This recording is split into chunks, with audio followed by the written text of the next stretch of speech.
Leer, escuchar, ver, compartir, dialogar, debatir, construir. Todas y cada una de estas acciones depende de muchos, tantos factores. Y para descubrirlos, Antonella Esteves se reúne con diversos creadores y artistas para aclarar estos puntos en Cuestión de Gustos en radiodemente.cl. Lady Byron es una detective artificial, un ser, luego vamos a hablar un poco de cuáles son las características de este ser, que se dedica a ayudar a un matemático que está en la cárcel a resolver misterios. Algunos son misterios criminales, otros son misterios de la vida. Es bastante verborráica, es muy divertida, es ludópata, es psicoanalítica, es tremenda. Lady Byron, y es la protagonista del nuevo libro de El Matemático y, entre otras cosas, Premio Nacional de Ciencias Exactas, Eric Goles. Muchas gracias, Eric, por estar con nosotros en Cuestión de Gustos. ¿Cómo estás? Hola, muchas gracias por invitarme, estoy bien, muchas gracias por la presentación. Lady Byron es parte de mí, es decir, estoy en esos periodos complicados en que uno termina un libro o termina una aventura intelectual y se queda un poco viudo. Yo estoy viudo de Lady Byron en este minuto. Efectivamente, me ha acompañado mucho y espero que me siga acompañando. Es un programa hecho por un matemático de ficción y no quiero desarrollar el detalle porque ahí les voy a contar a los auditores de qué se trata la novela. Pero esencialmente ella tiene la personalidad real, se la cargaron como memoria de la hija de Lord Byron. En plena época victoriana, la hija de Lord Byron tiene una gracia, eso es historia, se encuentra en cualquier parte. Una gracia bien interesante, que primero, la madre que se arrancó a Lord Byron porque lo consideraba un loco desatado, cuando ella tenía la hija algunos meses. Lord Byron jamás la vio. Y la madre, para que la hija no le fuera a sacar la sangre, decía ella, Byron, nosotros diríamos hoy día la conducta, los genes o no sé qué diablo, la hizo estudiar matemática a la verdadera Lady Byron, a la hija de Lord Byron, como si la matemática, y bueno, yo se los digo a mis colegas de las universidades, en particular de Chile, como sabemos que no es así. Como si la matemática te fuera a salvar de la locura. Claro, nunca ha sido un remedio para los nervios, o sea, todo lo contrario. Entonces, ella con esa base, la verdadera, trabaja con un matemático de Cambridge, Charles Babbage, que había inventado en teoría el primer computador a vapor. Y ella, esta mujer, antes de los 36 años, como a los 27 creo, escribe el primer código para un programa de un computador que nunca existió y que estaba bien diseñado. Después se probó eso. Entonces, de ahí me viene toda la cuestión de Lady Byron. Y me permitió, ahora, tiene un esqueleto policial esta cuestión, por decirlo así, de novela, de enigma o policial, pero es el esqueleto, porque me da mucho grado de libertad. Y cuando uno se mete en cuestiones de tipo policial, a narrar o tratar de ser original, se encuentra con que es re difícil, porque hay, yo diría que miles de novelas policiales, las hay buenas, las hay malas, las hay súper buenas, súper malas, pero se han explorado todo tipo de detectives, hombres, mujeres, ya sean gay, lo que sea, enfermos terminales que están resolviendo casos, parejas, sin más allá, Watson y Sherlock Holmes, Dupin y el narrador en el caso de Edgar Allan Poe. De manera que encontrar una arista original, no explorada, es re difícil. Y modestamente pienso que le dieron clavo. Ahora, porque esta pareja es un matemático con un programa. Exactamente. Ahora, Ada Lovelace, que es el otro nombre con el que conocemos a Lady Byron. Por supuesto, es el nombre del marido. Claro, es un personaje en sí mismo. O sea, ella ya es una locura de personaje y da para muchísima ficción posible la biografía conocida de ella. Luego la cantidad de cosas que no sabemos, impresionante. Pero luego que un matemático reconocido como Eric Goles Premio Nacional de Ciencia. Se le ocurra meterse, que no es la primera vez, que esto es importante que la gente lo sepa, esta es tu tercera novela de ficción. Sí. Se le ocurra meterse en el tema de los enigmas y misterios policiales, pero desde las matemáticas y sus posibilidades es súper atractivo. Entonces, preguntarte, Eric, por esta doble beta, ¿no? Porque tu libro anterior, Una especie de zumbido en la cabeza, es una hermosa historia de la matemática a través del tiempo que llega hasta la inteligencia artificial. Entonces, de alguna manera, todos estos libros conversan, este es de la historia, este es de la ficción. Sí. A ver, mira, la respuesta corta. Yo estaba condenado a inclinarme por lo artístico, por lo intelectual artístico, si quieres. Estaba más allá de la matemática. La matemática yo creo que es un síntoma de aquello, no es lo fundamental. ¿Por qué? Desde el nacimiento, mi madre es actriz de teatro. Mi padre fue ingeniero, pero fue músico conocido en Chile, el Pobre Pollo, se ganó un festival de Viña, era bueno para la farándula. A ambos les encantaba estar arriba de la pelota, las tablas, a mí también. Entonces, es mi primera cualidad. Yo, antes de ser matemático o novelista, soy primero un amante de las vidas de ficción, soy un teatrero, desde siempre. Me costó mucho encontrar una voz propia en el ámbito literario, primeramente porque me incliné a trabajar en matemática durante un montón de años, que lo sigo haciendo. Entonces, la verdad que no puede estar haciendo... Uno no es mentolato, no hace una cosa o hace otra. Entonces, cuando hago matemáticas, y cuando escribo, escribo. Me toma tiempo. Entonces, me pasé muchos años solo haciendo matemáticas, pero lo que es constante en el tiempo es ese afán de ser teatrero, digamos, de crear y tratar de hacerlo desde siempre. Y yo creo que eso se refleja muy bien en un hecho que es constante desde que empecé a leer, desde que aprendí a leer. Yo soy, primero, antes que nada, un lector empedernido, un gran lector. Y en mi opinión modesta, para escribir tienes que, en general, haber leído mucho. ¿Ah? Es como que va de la mano. Entonces, esas cualidades estaban ahí. Ahora, ¿por qué empecé con la primera novela, que es El zapato perdido de la Marilyn? ¿Ah? Una novela chiquitita, un poquito autobiográfica, que habla de un adolescente en una ciudad del norte que es Antofagasta, cuyos padres son artistas y él quería ser artista. Y termina interesándose sobre el ajedrez y la matemática, que es una novela bastante festiva, un poco nostálgica. ¿Por qué lo hice? Fue en el año 99, 2000. Fue porque en ese momento yo me había involucrado, estaba a cargo de CONICET, la que era CONICET, ahora se llama, bueno, que ahora en esta novela yo critico al CONICET, le tiro hartas tallas en el primer historia. A la chis le pones acá en la novela. Claro, a la NID. Yo fui el presidente, entonces me iba a salir del ámbito de la ciencia, por gusto mío. Yo estaba muy entusiasmado con el gobierno de Ricardo Lagos, y estaba de presidente del CONICET. Y dije, bueno, es la oportunidad en que trate de bifurcar. Voy a tratar de minimizar porque no voy a tener mucho tiempo matemático, y voy a tratar de escribir. Y ahí empezó, yo diría que por el 99-2000, empezó seriamente el cuento de la escritura. Y ahora ya no me abandona, en este minuto ya estoy escribiendo, ya volví a escribir. Estoy con Lady Byron, digamos, en presentaciones, etcétera, pero a la vez ya pensando en lo que viene. Bueno, voy a preguntarte, después de este tema, Eric Goles, respecto a esos libros que a ti te marcaron, porque igual que ABC, el matemático protagonista de Lady Byron, que también es un gran lector, y cuya lenguaje está constantemente cruzado por la literalidad, diríamos, y la teatralidad. Quiero que nos cuentes también cuáles son los libros que tú sientes que te marcaron, pero ya es momento de que vayamos a una canción. ¿Qué vamos a escuchar? Ok, mira, si fuera posible, Chet Baker con My Funny Valentine. Por supuesto que es posible. Valentine. Además, porque esto es cuestión de gustos y aquí el invitado o la invitada manda lo que escuchamos, así que vamos a escuchar a Chet Baker, un lujo además, y ya regresamos para seguir conversando con Eric Goles.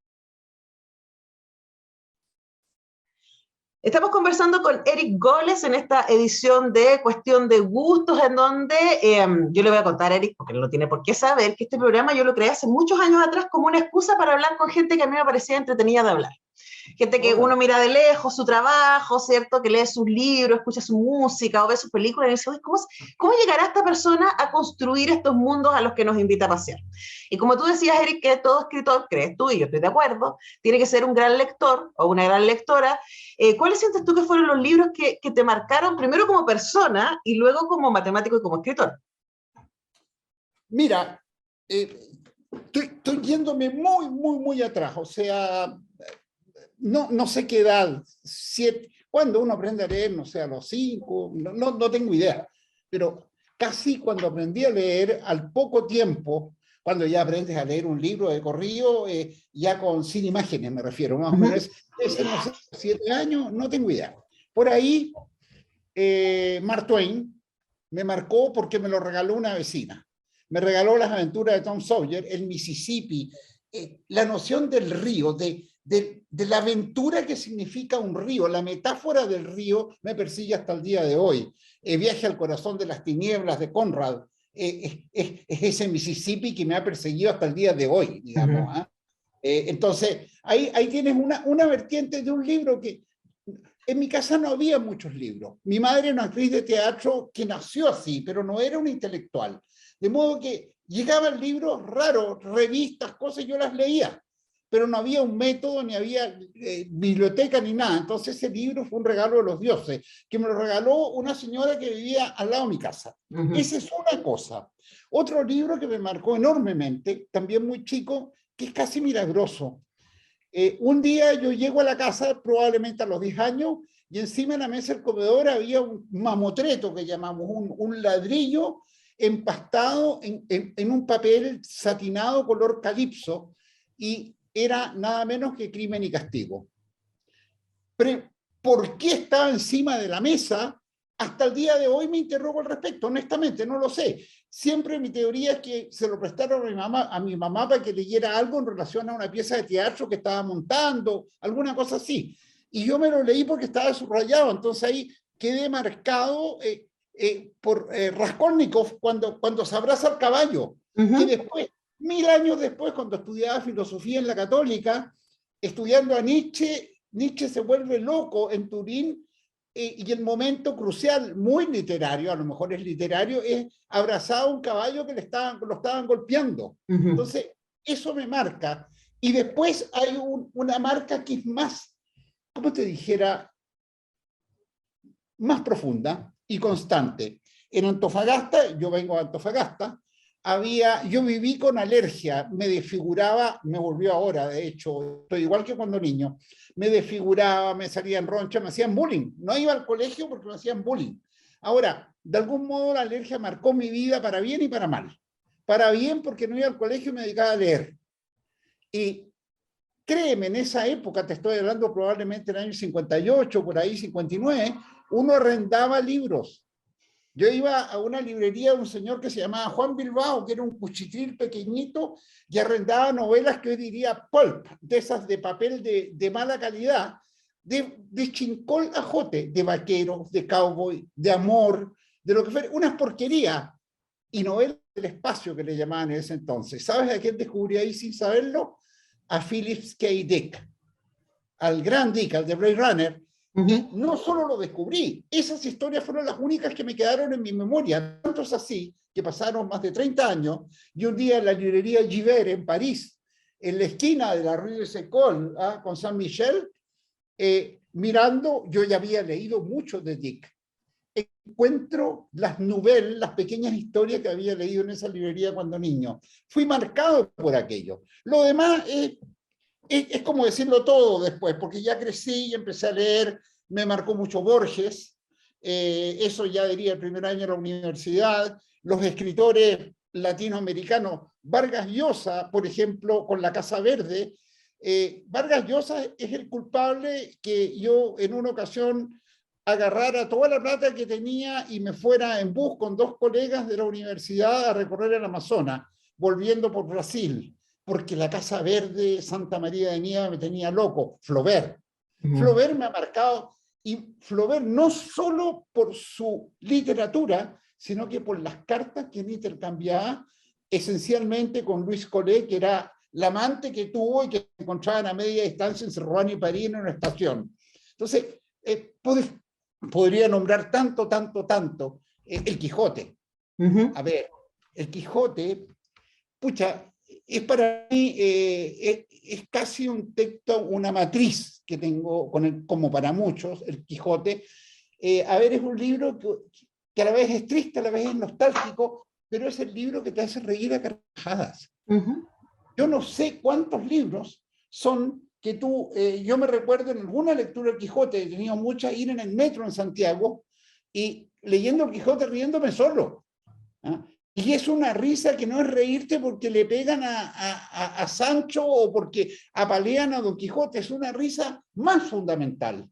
Entonces, ese tipo de lecturas me acompañan hasta hoy. Sin ir más allá, por ejemplo, en este minuto, bueno, no te he nombrado un montón de cosas, pero en este minuto acabo de terminar una pasada por Ishiguro, que lo leí en orden.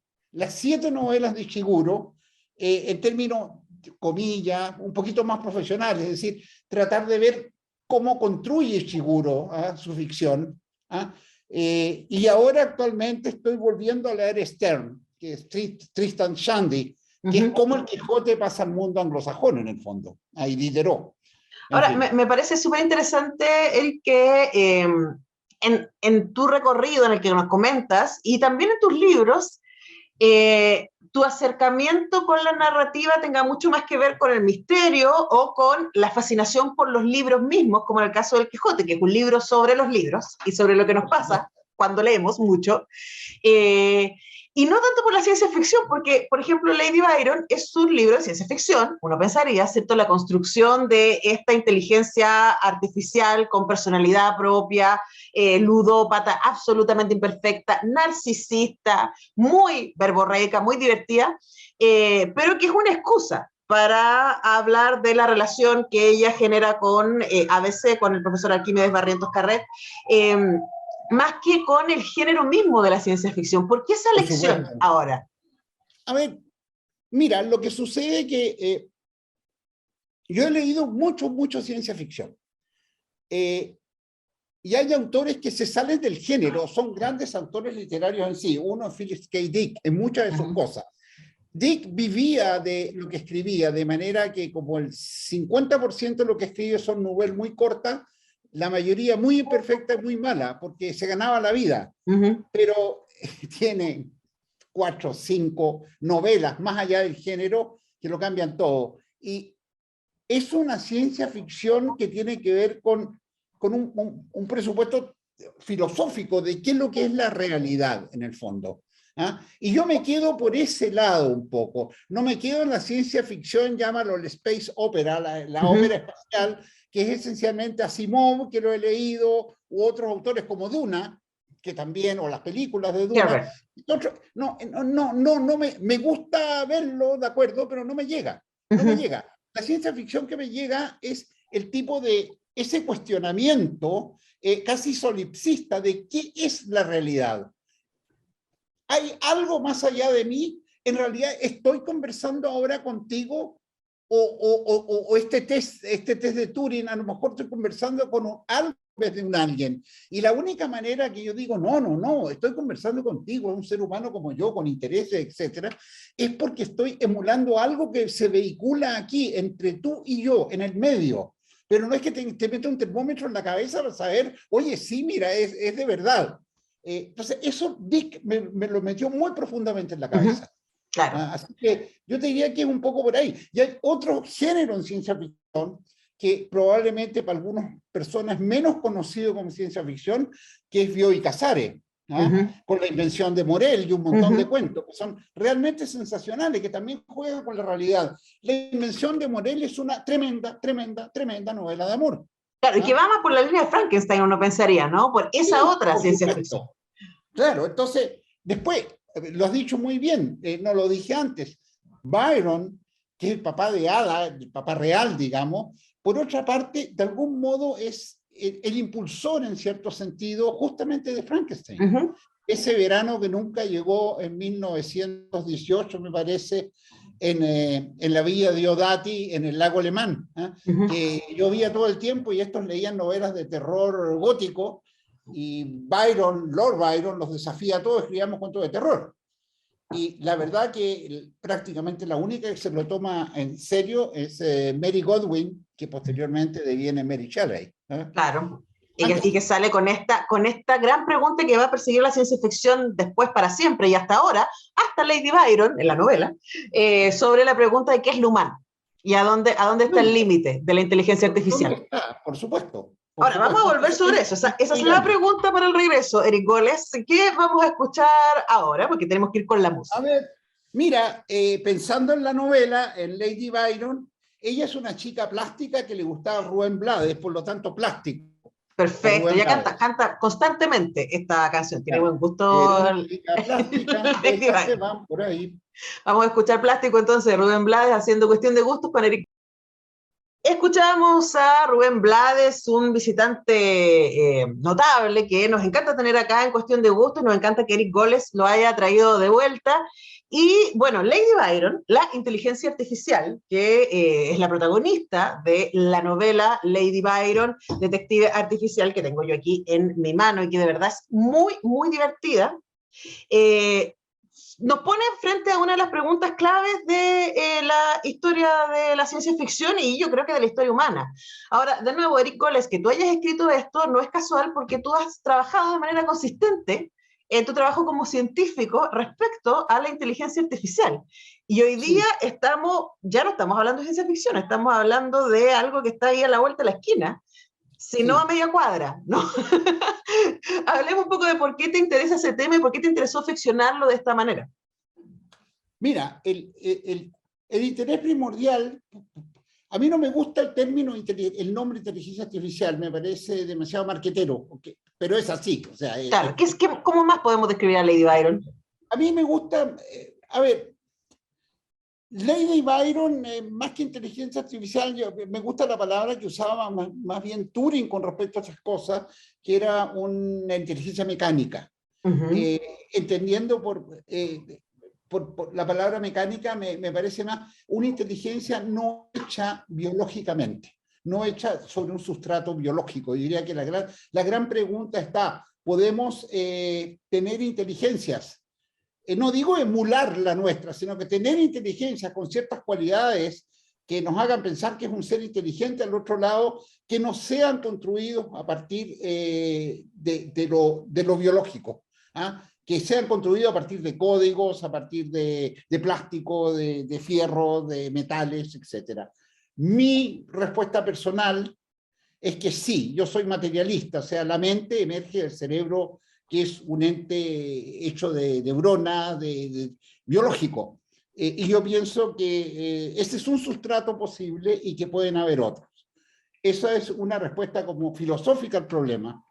Pero la respuesta práctica, técnica, ingenieril, pienso que estamos a años luz todavía de emular o de construir una verdadera inteligencia. Todo lo que tú escuchas, lo que yo escucho, lo que nos rodea, que nos asombra, y con razón, no es inteligente en el sentido más banal del término que podamos emplear nosotros. Es decir, yo tengo aquí una aspiradora de estas que ahora que andan por todas partes y que andan como un perrito limpiando. Sí, una robotina le digo yo a la mía. Claro, emulan un comportamiento inteligente, claro, pero no tienen voluntad, no tienen conciencia, no tienen un fin que eligen. Los programas que me asombran, yo mismo hace 25 años me parecía rarísimo pensar que una máquina me iba a traducir en tiempo real un texto del español al chino, al inglés o al francés bastante bien, viceversa. Eso ocurre. O que una máquina jugando Go, o ajedrez por supuesto, pero jugando Go, que es más difícil, le iba a ganar al más pintado, ¿ya? Y de una manera, pero brutal.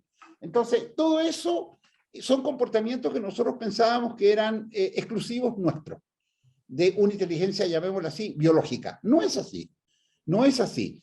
¿Cuál es la diferencia que existe y que es un valle o una zanja a atravesar enorme? Yo creo que es un océano. Es cuando esos programas de códigos mecánicos van a tener en algún día voluntad. Es decir, yo me voy a asombrar el día que aquel programa que ocupas tú tradicionalmente para traducir, no sé, del inglés al español o lo que fuere, un día tú lo abras y te salga una frase que, mira, no quiero traducir ni una porquería más, me voy a dedicar a jugar ajedrez. Que es un poco lo que hace Lady Byron en el libro. Claro, ahí, sí, por supuesto, ahí me asombro. Ahí yo veo voluntad y veo que hay un fin. Por último, no me interesa si es bueno o malo, cambió, se fue. La misma Ada Lovelace en la época victoriana decía que un programa finalmente, después de muchas vueltas, hace lo que uno quiere que haga. Eso se puede modular al día de hoy, porque hay programas que yo no puedo predecir lo que van a hacer, pero yo lo construí. Claro. Yo soy el no nos Dios puede superar. que ese programa. Yo construí un programa para jugar ajedrez. No sé cuán bien va a jugar. Me va a asombrar la matriz neuronal que aparece y le gana medio mundo después, pero lo hice yo. El detalle es esas telas de cebolla que son las matrices de aprendizaje, dónde está guardado cada una de las cosas que hacen que el programa juegue bien, nadie sabe, pero lo hice yo. Y ese programa está destinado a jugar ajedrez porque yo lo inventé para jugar ajedrez. Y si quiero que juegue Go, yo lo voy a decidir, no el programa. Esa es una diferencia absolutamente crucial. En ese contexto, en mi opinión, todos estos avances nos van a seguir asombrando y mucho, mucho, mucho más. Estos programas sin intencionalidad, por llamarlos así. Claro. Pero todo eso junto no me parece que sea el camino para alcanzar una inteligencia, llamémoslo así, con voluntad y conciencia de sí misma. Entonces estamos lejos de HAL, de Odisea 2001. Y de Lady Byron, por supuesto, lejísimo. Por supuesto. Ahora, igual... Eso, déjame rematar una idea. Todo lo que hemos hecho como metáfora es como encaramarse a la punta de una montaña, pero lo que queremos es llegar al planeta Marte. Sí, estaba pensando... Falta, eso todo. Ahora, la ciencia ficción, y luego vamos a hablar de la representación, ¿no? Ha hecho un camino a ese respecto y claro, uno puede pensar más recientemente, no sé si viste The Mitchells and Against the Machines, que es una película de animación que tú nominada al Oscar ahora, que está muy divertida. Te la recomiendo mucho, Eric, es muy graciosa. Y bueno, y uno puede pensar en Ex Machina, en inteligencia artificial, etcétera. Sí. Pero hay algo ahí que también es lo que hace Lady Byron, que es lo que transforma a Lady Byron en más que una inteligencia mecánica, es su estudio de lo humano. Y ella, de hecho, termina siendo psicoanalista, neolacaniana, habiendo estudiado muchísimo, no solamente psicoanálisis y a Lacan, sino también lo humano, leyendo mucho, buscando, entonces las huellas de lo humano es lo que a ella la transforma en humano, y ese ejercicio me parece a mí súper fascinante, de cómo tú construyes a esta inteligencia mecánica, en la lógica de Turing, en una inteligencia más cercana a lo humano, con carácter, ludópata, narcisista, buena para hablar y para contar, para usar frases hechas, etcétera, pero tiene que ver con su estudio del humano, lo que la permite acercarse. Claro, y además dentro del humano hay una cualidad esencial que de algún modo yo trato de resaltar, o de la inteligencia, en términos sumamente gruesos, es nuestra capacidad de equivocarnos, de meter la pata, de ser chambón o chambona, en buen chileno de cagarla de vez en cuando. Es crucial para el desarrollo de la inteligencia. Es decir, una cosa lineal que nunca se equivoca, va a ser la máquina que te traduce probablemente, o la maquinita que está limpiando el piso, pero la capacidad de equivocarse te permite saltar valles epistemológicos de no comprensión, pasar a otro, me equivoco, me caigo, me voy para el otro lado del valle, estoy mal ahora, pero voy a estar mejor. Es el trial and error de todo el tiempo. La capacidad, la ambigüedad, la capacidad de equivocarse es extremadamente... por una parte humana y de una serie de animales superiores que tienen alguna inteligencia.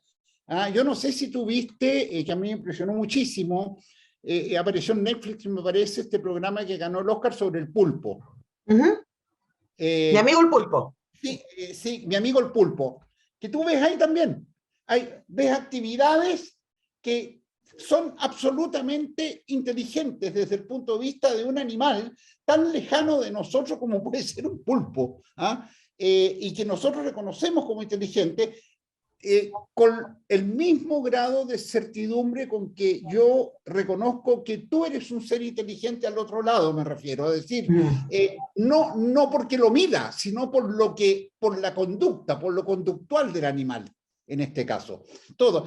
La capacidad de incurrir en errores, de meter la pata en un cierto grado, o sea, aquel que anda haciendo champonada el 90% del tiempo no me sirve, pero esa sutil capacidad de equivocarse y pararse y progresar, el trial and error, es esencial para la construcción de inteligencia. Es bueno saberlo, porque a veces nos damos tanto palo cuando nos equivocamos y claro, finalmente todo se trata del aprendizaje.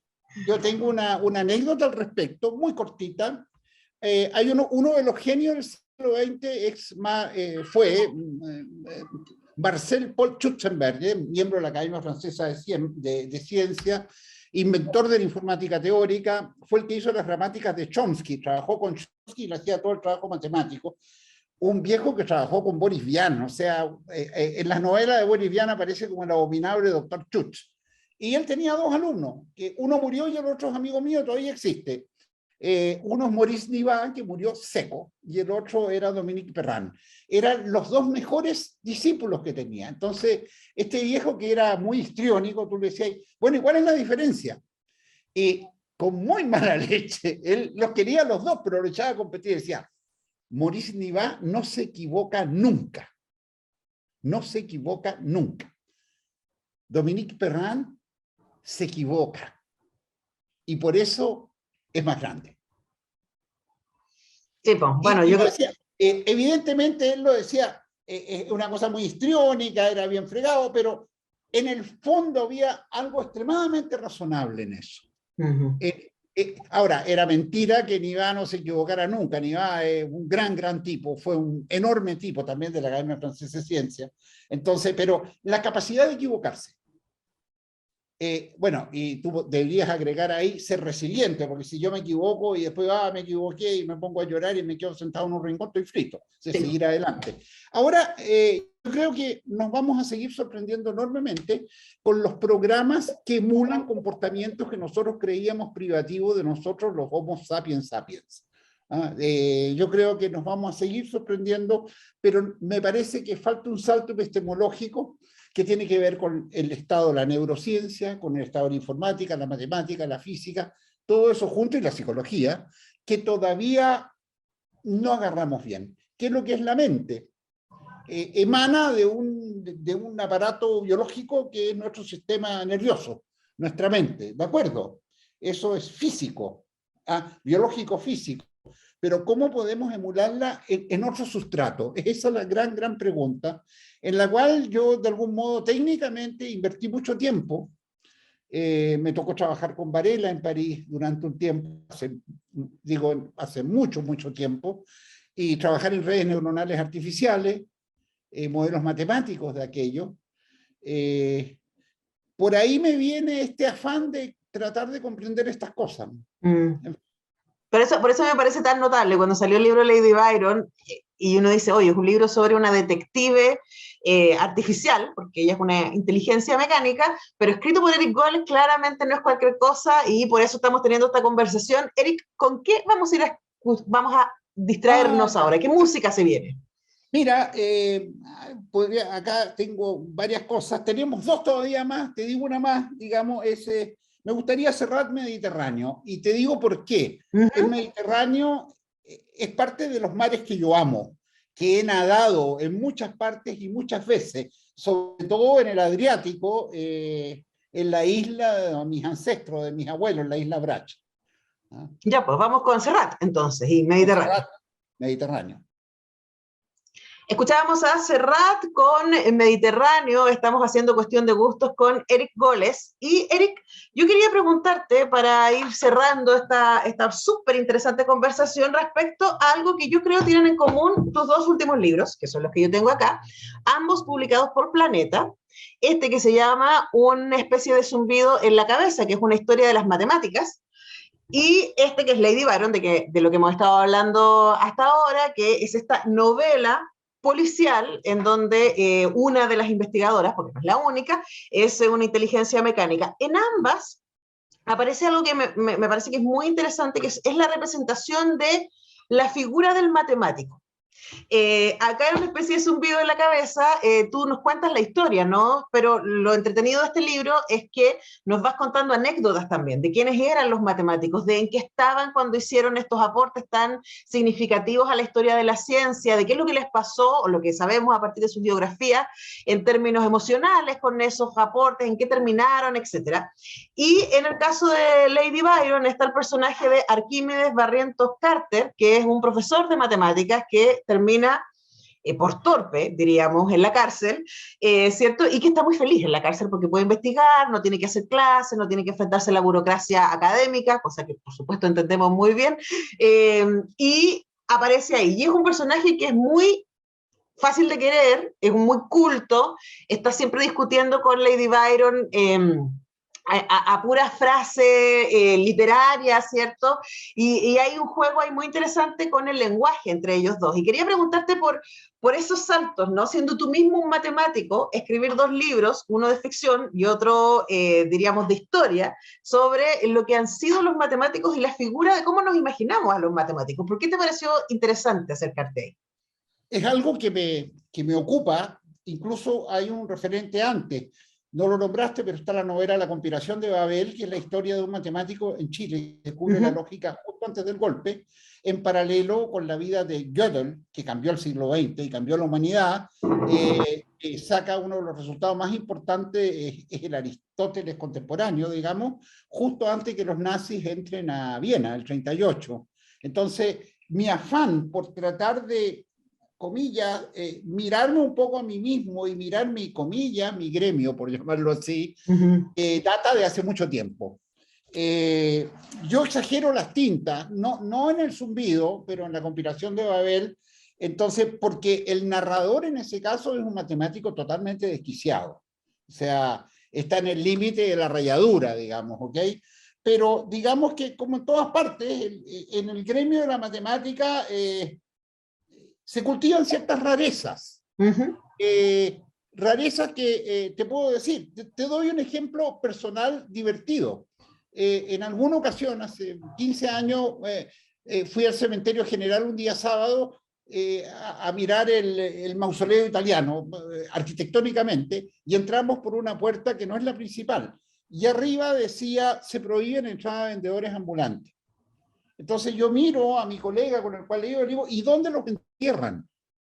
Esa es la pregunta, que es la tontera que hace. Es un chiste matemático. Pues claro, sí, ¿dónde lo entierran? No, sí, lo prohíben porque ¿cómo van a vender candy masticable al interior del cementerio cuando estás enterrando a un pariente, a alguien querido? Está bien. Pero yo digo, no, se prohíbe en absoluto. ¿Dónde los entierran? Hay una cosa de lógica detrás. Entonces, eso te puede llevar muy lejos. Y en nuestros gremios matemáticos, son mezclas, somos todos embutidos de ángeles y de bestias, como diría Nicanor Parra. Tenemos de lo uno y de lo otro. Buscamos regularidades. Un matemático, no solo los matemáticos, los físicos también, Sí. Buscamos regularidades en los objetos, en las series, en las cosas. Y eso está a un pie de que te va a ir por la pendiente para abajo y te rayaste. Porque, como te acuerdas la película Mentes Brillantes, que con el matemático, digamos, que termina esquizofrénico, es esquizofrénico. Es que sí, es que aparece eso, ¿no? Regularidad en todas partes. Es que estaba pensando en, no sé si leíste Un Perdón Terrible de Benjamín Labatut. Sí, lo leí el año pasado. Que también juega un poco con esa idea, ¿no? Con cómo en la búsqueda de la precisión estamos aquí cerquita de perdernos, porque el mundo es caótico. Yo diría que para defender comillas, a la comunidad, por decirlo así, lo que yo hago en la conspiración de Babel es literario. Tomo un extremo, pero es un extremo, o sea, llamémoslo así, el promedio de la comunidad matemática nacional chilena, por favor, todos los que me escuchan de la Universidad de Chile en particular, estamos cuerdos, no estamos... La mayoría, pero digamos que en todos los gremios, ¿no? En todos los gremios, no, por supuesto, si esto es más amplio, en los físicos también ocurre. Entonces, en El Verdor Terrible, claro, tú cultivas el extremo. Por ejemplo, tú puedes hablar, en Estados Unidos hubo un matemático muy, muy bueno, que está en la serie en Netflix de Unibomber, el tipo que mataba bombas. Y era un tipo genial que estudió lógica, un tipo... Pero es ese tipo, yo te podría encontrar ejemplos de otros gremios donde hacen cosas parecidas, en fin, no es la norma. Lo que sí es cierto que la matemática es un lenguaje, como el español, como el francés. La diferencia, tal vez más cercano al lenguaje de la música. Si tú quieres aprender el lenguaje de la música, la interpretación de un instrumento, te vas a pasar probablemente tantos o más años que los que hemos empleado nosotros los matemáticos para aprender nuestro oficio. ¿Ah? Pero es un lenguaje para crear poesía, prosa, matemática o lo que tú quieras. Al interior de ese lenguaje yo podría pensar ahora en literatura. Piensa tú en los poetas, piensa tú en esa rara manera de mirar a los poetas hasta los años chilenos incluso, franceses del fines del siglo pasado, o del siglo antepasado me refiero, poetas malditos. O sea, como que el lenguaje mismo, la búsqueda que haces del lenguaje te lleva a la locura. Yo creo que hay de eso y no hay. Es decir, al día de hoy, matemáticos en el planeta y en el país hay muchísimos. La mayoría buscan, como te digo, regularidades. Todos somos un poquito raros, pero como en todos los gremios, en todas las áreas. Si tú te vas a un departamento, yo no estoy inventando, de filosofía, probablemente va a salir una opinión muy parecida. Sí, seguro, y los periodistas, ¿qué te explico? O de artes visuales, o en fin. Entonces, yo no demonizo mi área, sí lo hice literariamente en la conspiración de Babel, pero tú te das cuenta que en Lady Byron, ABC... Claro, tiene sus cosas raras, o sea... pero un bonito, a mí me comería un lomito con él. Me quiero quedar preso para trabajar tranquilo. Eso evidentemente es raro. Pero, sí, pero yo lo entiendo. Está bien, no es tan grave.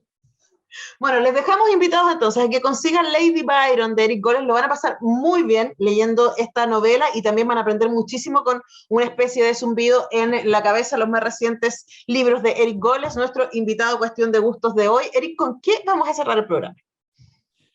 Mira, tengo la duda, pero ya me la voy a jugar por Little Green Bag de Reservoir Dogs, de Tarantino, de la película. Digamos. Perfecto, con esa estupenda canción cerramos esta Cuestión de Gusto. Muchas gracias, Eric, ha sido un placer. Muchas gracias a ti, hasta la próxima por ahí, que te vaya muy bien. Gracias a todos, chao. Qué agradable es saber que a quienes seguimos o admiramos comparten sus gustos y preferencias. El contenido que los define lo ponen a tu alcance. Y Antonella Esteves lo prepara para digerirlo con una buena conversa y música. Porque al final todo es cuestión de gustos en radiodemente.cl.